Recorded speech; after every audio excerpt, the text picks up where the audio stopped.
Have you ever heard a voice from the dead? On a cold morning in February 2025, a deep-sea research crew trawling the North Atlantic caught something unexpected in their submersible net, an old military-grade steel container crusted with salt and rust, sealed shut by time and pressure. It was found floating unnaturally near the coordinates of a long-abandoned distress call. No one knew what they had until they pried it open on deck and found inside a reel-to-reel tape recorder, completely intact, labeled in smudged black ink, SS Maribelle, Final Transmission, 1978. For decades, the Maribelle was a ghost story, a merchant ship that vanished without a trace inside the Bermuda Triangle. But this was real.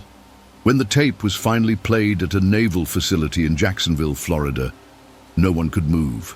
The audio was warped, degraded in places, but what came through was unmistakable, a man's voice, trembling and panicked. "They're not clouds," he whispers at first. "They're watching us." His breathing quickens, metal groans, static crackles. Then, the final line before the reel breaks into unearthly noise. "Tell my family I never meant to bring us here," followed by something not human. A guttural drone layered beneath the hiss of tape degradation. Analysts scrubbed it forward and backward, but no one could identify the source. And the timestamp, it didn't match the known disappearance date. It was marked August 12, 2023. Word of the discovery spread through classified channels before it reached the public. But it wasn't the first strange event linked to the Maribelle. Weeks earlier, a commercial fishing boat had reported seeing a rusted giant drifting silently at dawn, only to vanish when they approached. The coordinates matched. Locals whispered that the sea had given something back, or worse, returned it with a message. The Coast Guard dismissed it as a hoax, but within days, 2 crew members from the recovery vessel were found in their bunks, catatonic, eyes wide open, mouths locked in a frozen scream. No signs of struggle, no explanation. One of them, according to the ship's doctor, kept whispering the same phrase over and over in his sleep before slipping into a coma. "We were never meant to hear it." That sentence alone was enough to reopen the Maribelle case file, dormant for nearly half a century. A small, covert team of marine investigators and audio analysts was assembled. They called themselves Project Echo Deep.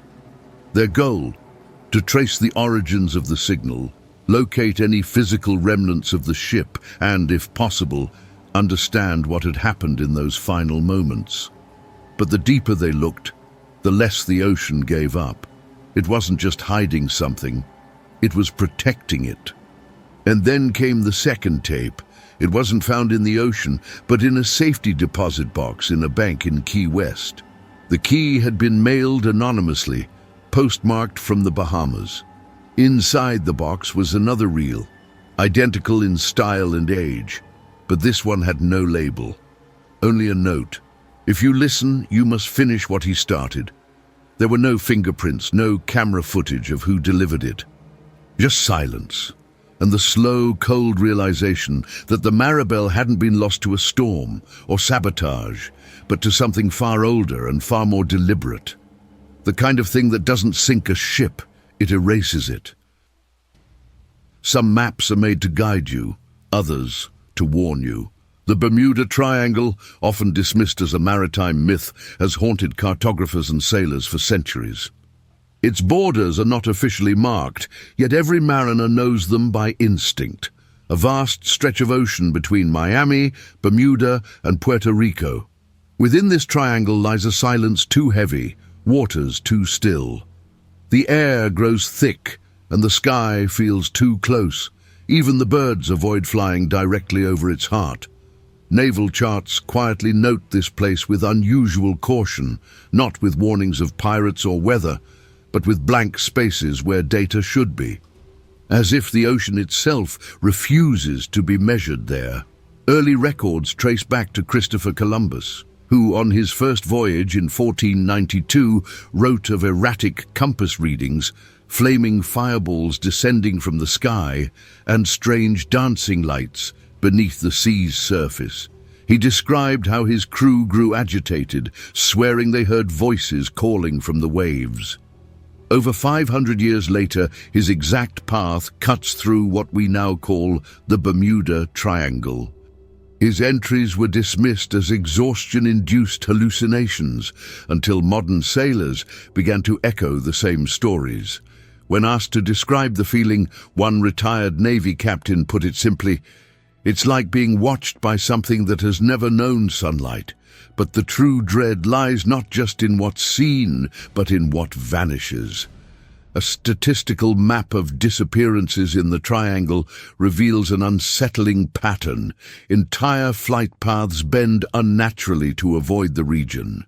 Cargo ship routes subtly shift over decades to steer clear of certain coordinates, but some paths, they remain. And every few years, another dot disappears. The SS Marine Sulphur Queen, Flight 19, the USS Cyclops, each vanished without distress calls, without wreckage, and yet their names linger on secret maritime charts, etched not in ink, but in scorched black impressions, as if something scorched the paper from beneath. Culturally, the Bermuda Triangle exists as both curse and warning. Indigenous legends from the Arawak people speak of a sacred blue mouth in the sea where sky and water touch, a forbidden place where time folds. They believed entering it would anger the gods of the deep. Mayan glyphs recovered in the Yucatan reference a gate of vapor where the sky speaks with two voices. Archaeologists dismiss this as poetic metaphor until sonar scans picked up inexplicable symmetrical patterns deep beneath the seafloor, as if ancient architecture now sleeps beneath miles of salt water. Some believe it to be Atlantis, others say it's older. Modern instruments fail more often in the triangle than anywhere else in the Atlantic. GPS flickers, satellites stutter, even timekeeping devices report inconsistencies. One recent military drone mission captured footage where the sun blinked out midday for 7 full seconds, then returned as if nothing had changed. When engineers reviewed the footage, they found something impossible, a shadow in the sky, cast not downward, but upward, into the clouds. They tried to triangulate the shape. What they found was the outline of a triangle, massive, dark, and impossibly precise. Whatever it wasn't a shadow cast by anything human. There is a drawer in the National Archives that no one speaks of, not because it's classified, but because its contents defy explanation.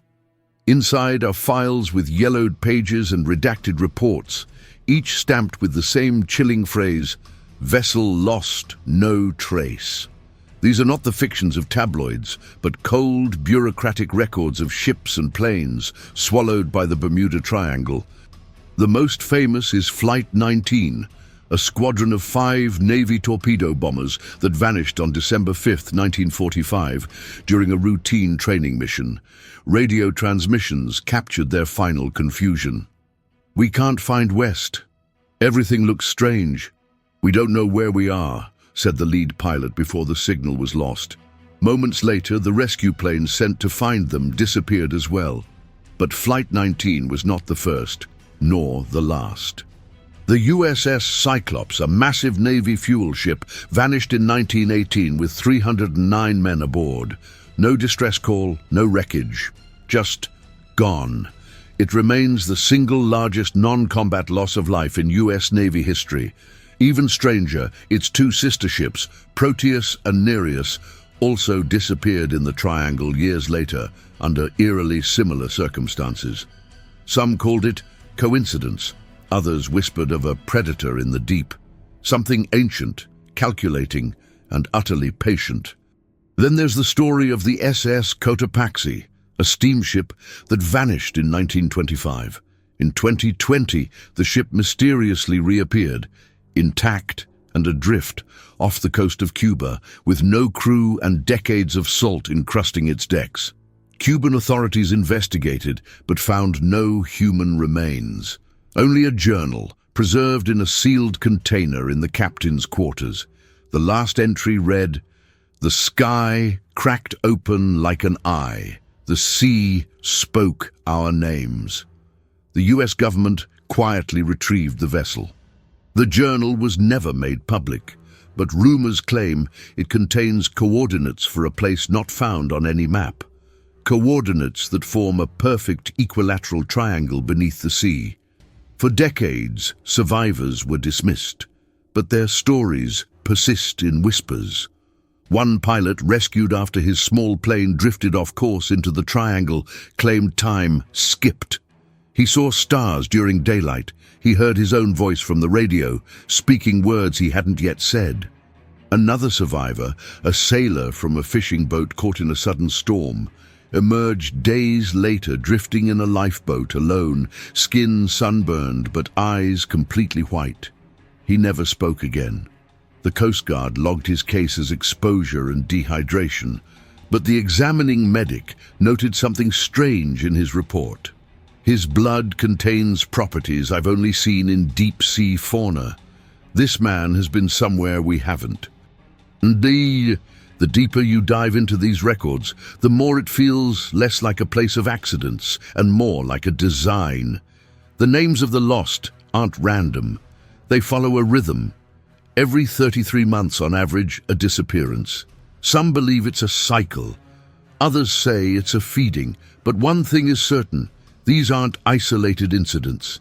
They are coordinates in a story we were never meant to finish reading, a story the ocean continues to write, one vessel at a time.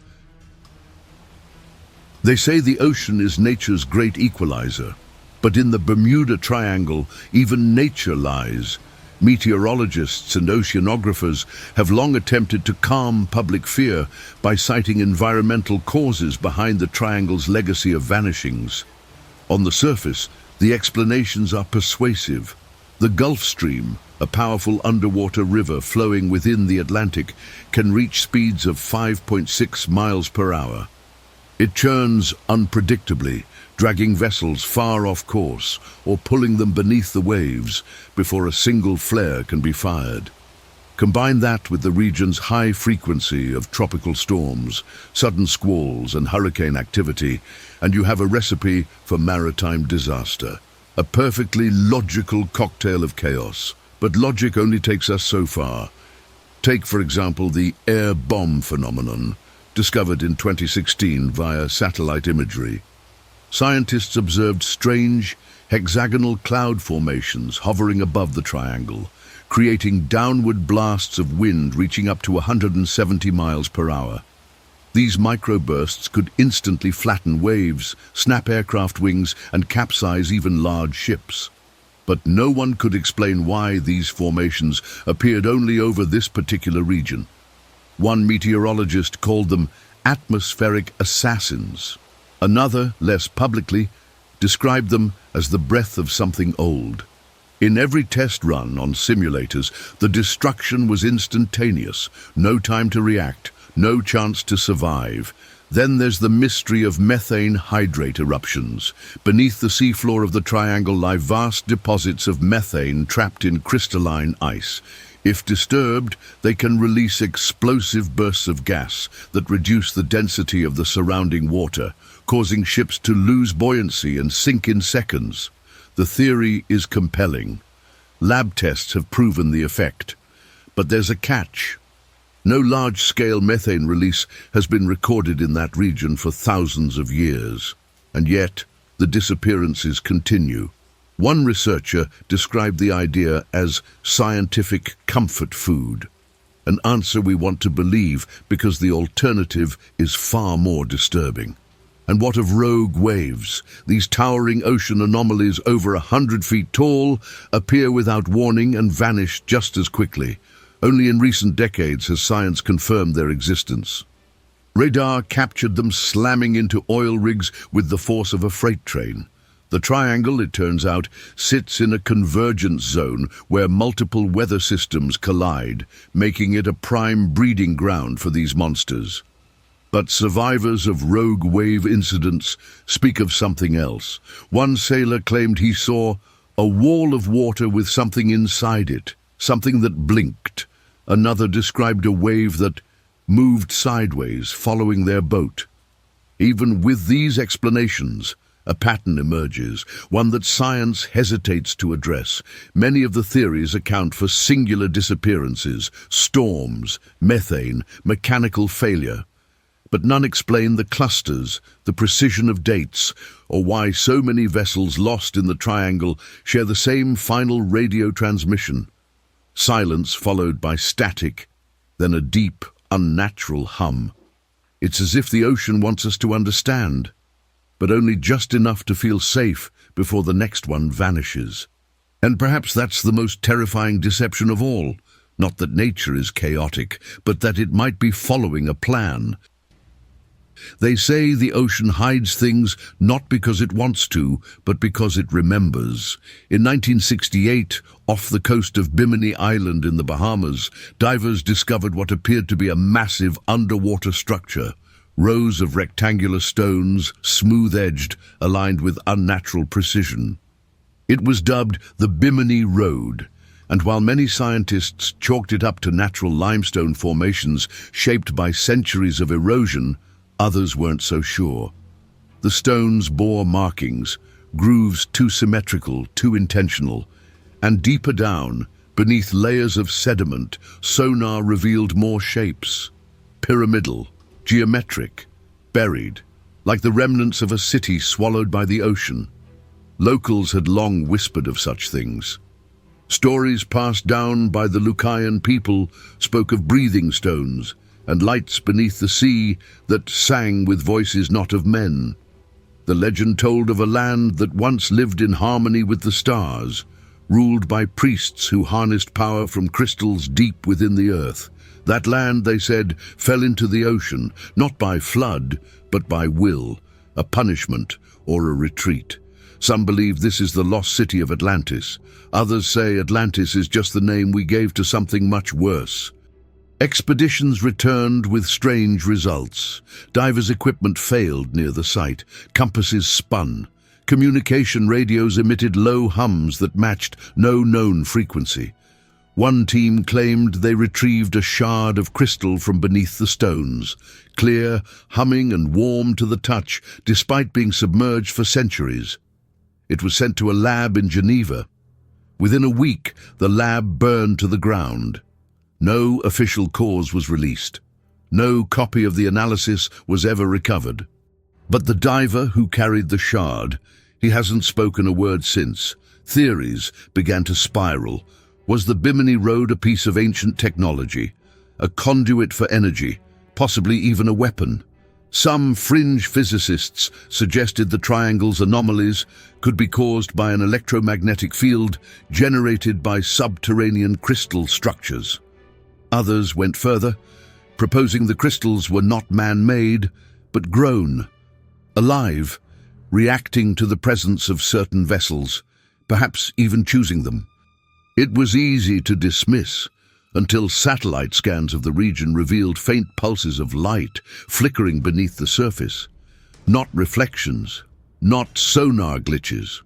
Pulses at perfect 10-second intervals, forming a triangle hundreds of miles wide.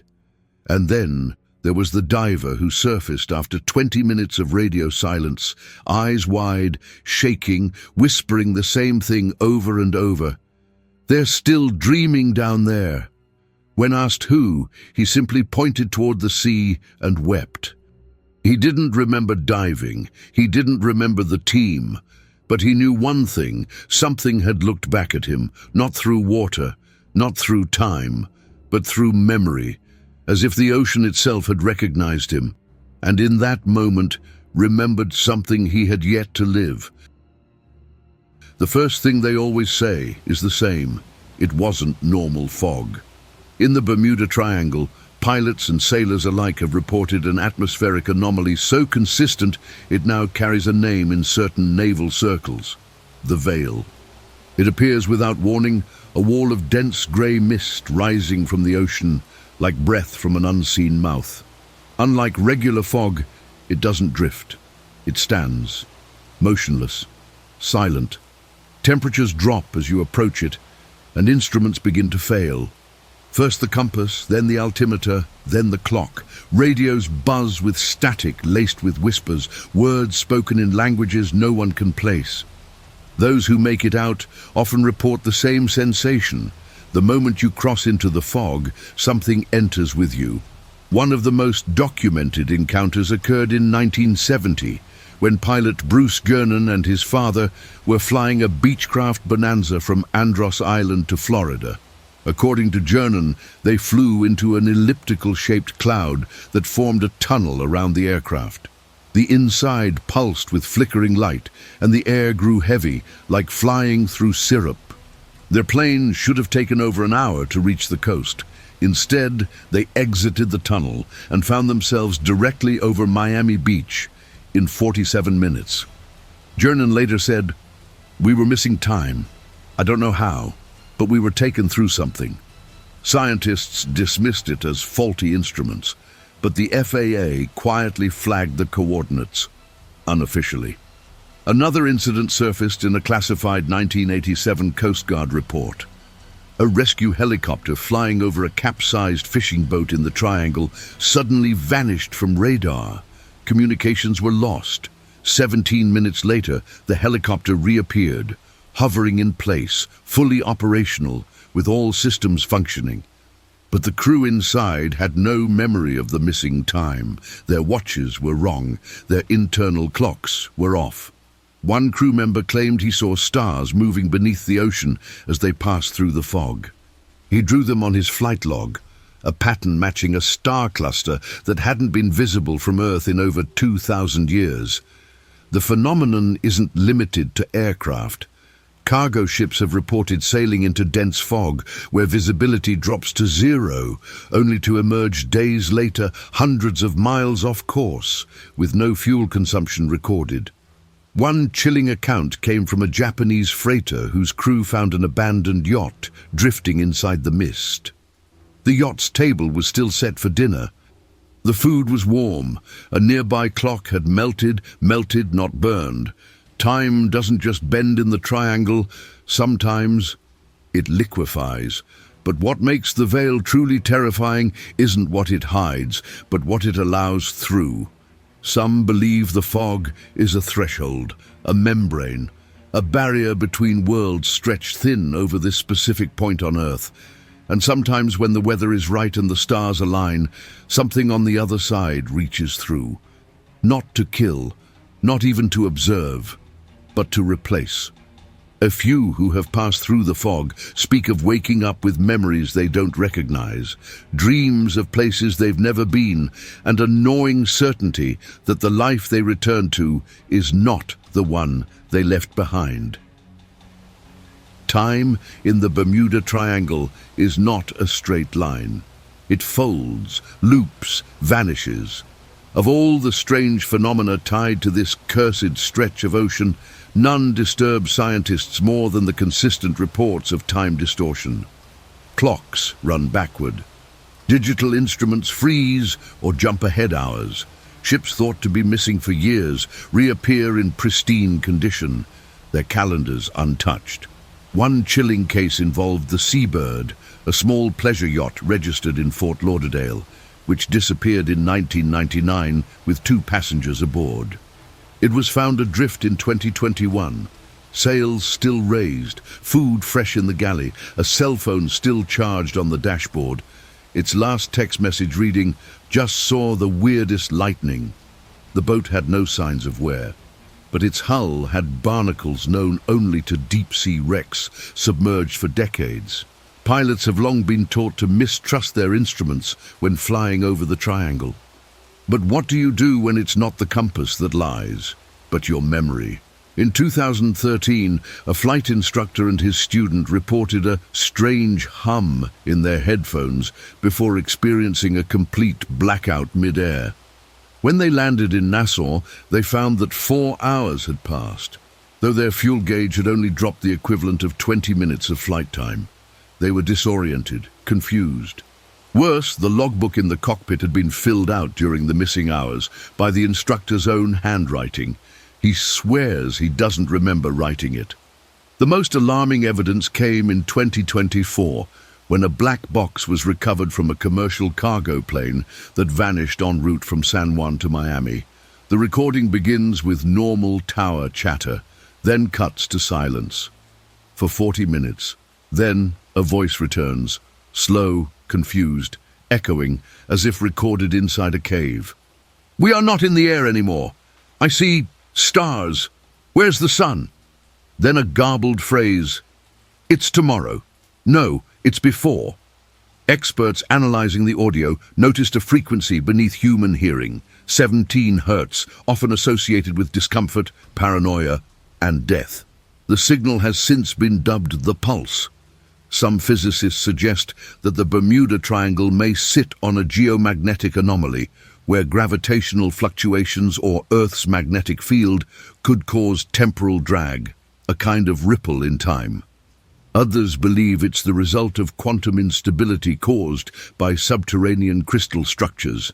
But a new theory, released by Professor Thomas Guilarte in a 2025 FIU white paper, posits something far more terrifying: that the region acts like a natural collider, where timelines intersect and sometimes trade. In layman's terms, the people who come back aren't always the ones who left. That theory gained traction when a sailor recovered from a missing fishing boat began speaking fluent Aramaic, a dead language he'd never studied. His DNA matched, but his fingerprints did not. His wife recognized him, but he didn't recognize her. In his sleep, he muttered names that matched those of the crew of the USS Cyclops. Vanished in 1918. Time doesn't flow here. No, it seeps. Through cracks we were never meant to notice. And every now and then, it pulls someone through, not to kill them, but to remind them, this world is not the only one that remembers you. Sometimes what's left behind is louder than what disappears. When the Maribelle vanished in 1978, it was written off as another tragic maritime loss. No distress call, no wreckage, just a name added to the long list of Bermuda Triangle casualties. But in 2024, when the ship's transmission tape was recovered from the sea, it wasn't just a technological anomaly. It was a message from a man lost in time. The captain's voice, distorted and terrified, became a puzzle piece that no longer fit within any known picture. The tape was sent to specialists. It didn't just contain audio, it contained layers. Beneath the captain's voice were whispers, reversed, accelerated, repeating one word: remember.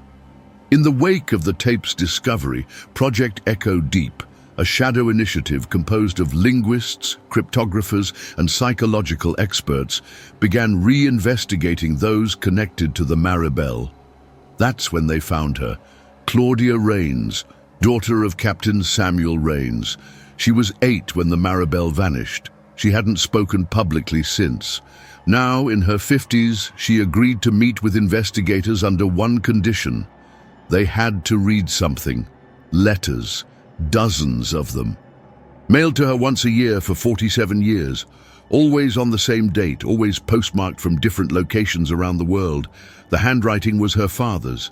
The letters began as apologies, then warnings, then something else. Don't follow the lights. It's not the water that takes us. It's what lives beneath forgetting. The final letter, dated precisely 1 day before the discovery of the second transmission tape, said only this: "You found the tape. Now it will find you." Each letter was written on aging paper, using ink types that hadn't existed in 1978. Some bore water damage, but not from rain. Lab tests showed the fluid contained trace elements found only in ocean trenches deeper than human divers have ever reached. Claudia provided one more piece of evidence, a key. It was mailed to her along with the last letter. The number etched into it led investigators to a safety deposit box in Key West. Inside, another reel of tape, unlabeled. When played, it didn't contain any speech, no cries, no storm, just a sound, a rhythmic, pulsing drone, 3 tones repeating.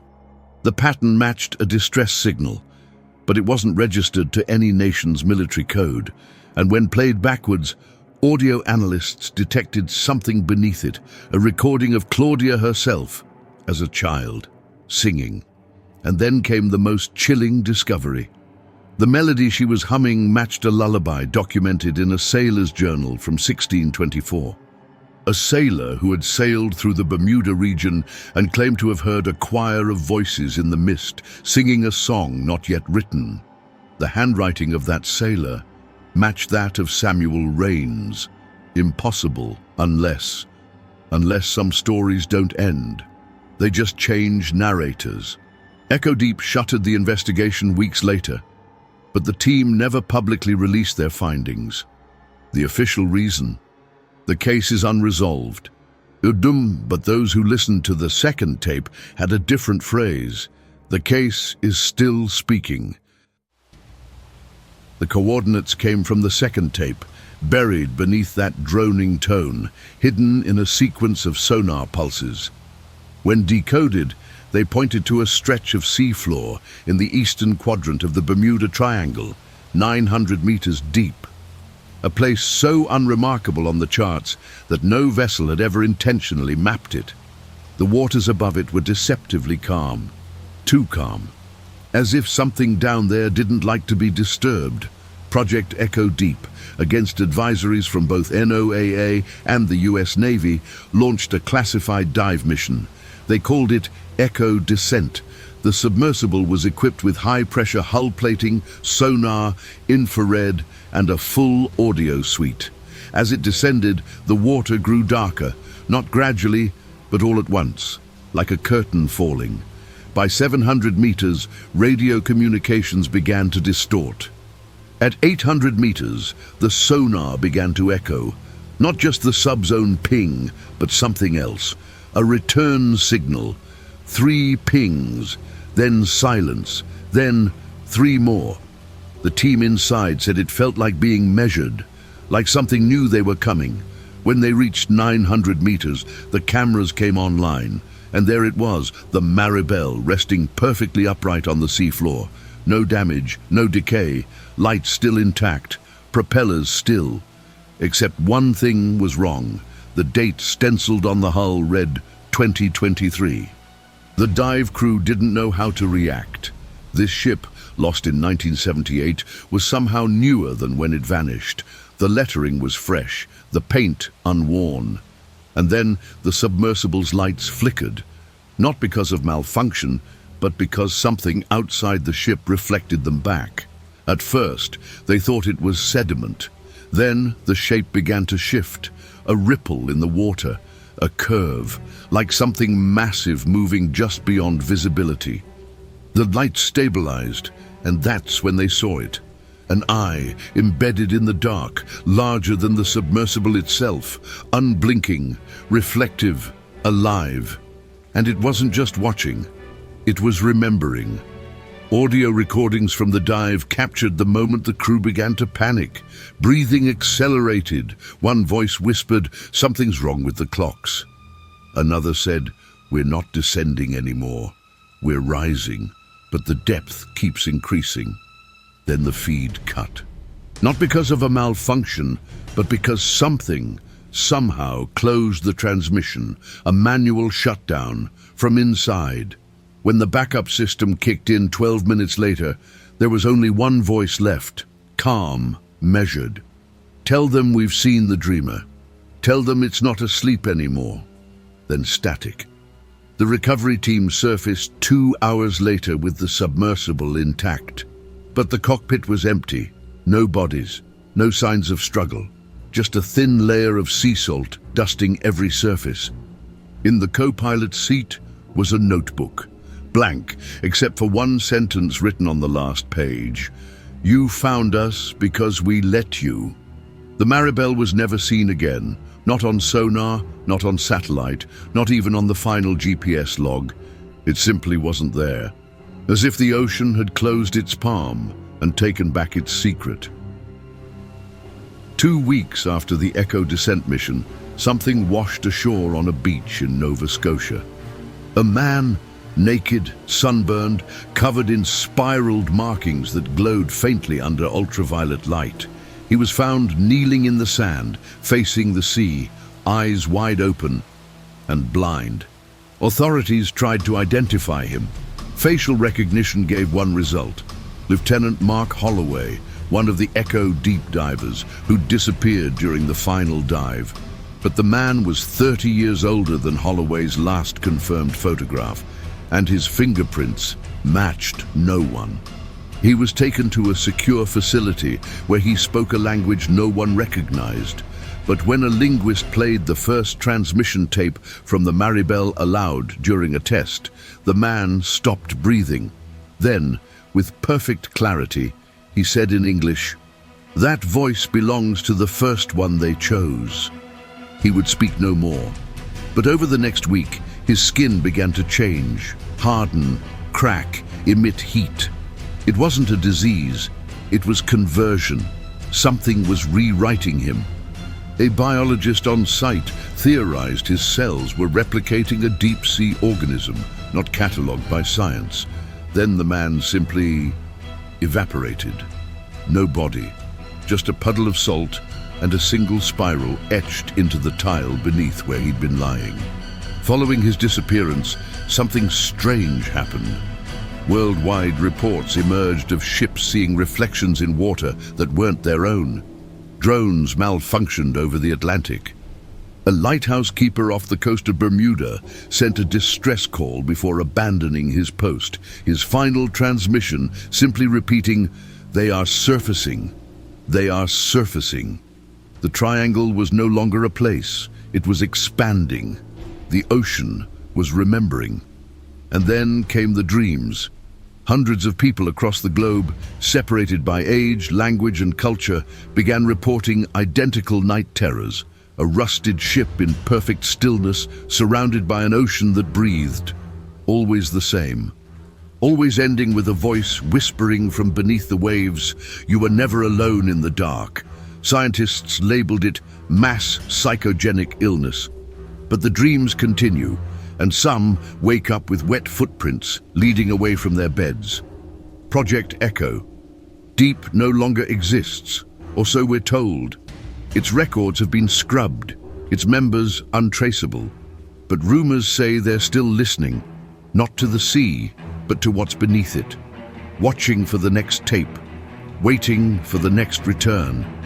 Because the Bermuda Triangle was never about storms, or magnetism, or methane. It's a signal, a beacon, a door that only opens when we ask too many questions, and we've been knocking for centuries.